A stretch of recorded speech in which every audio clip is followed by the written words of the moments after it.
মসজিদের সম্মানের তালিকায় বাদ পড়লেন ইমাম খাদেম। চিন্তা করেন আমরা কোন জায়গায় আছি।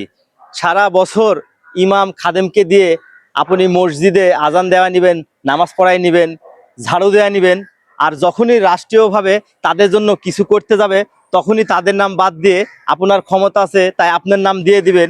এইটা কিন্তু ভাই ঠিক না। এইটা কখনোই মুসলিম হিসেবে কোনো মানুষ মেনে নেবে না।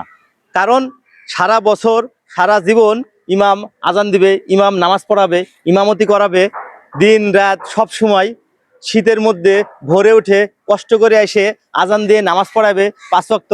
আর যখনই রাষ্ট্র সুযোগ দিচ্ছে আর তখনই আপনি তাদের নাম বাদ দিয়ে আপনার নাম ঢুকাই দিচ্ছেন। এটা কখনোই মুসলিম হিসেবে কেউ এটাকে সমর্থন করবে না। ইমাম একটু ভুল করলেই আপনি তার চাকরি খাওয়ার ভয় দেখাবেন। আর এখন রাষ্ট্র যখনই তাদের সঙ্গে একটু তাদেরকে সহযোগিতার মনোভাব দেখিয়েছে আর তখনই আপনি তাদের নাম বাদ দিয়ে আপনি নিজের নাম ঢুকাই দিচ্ছেন।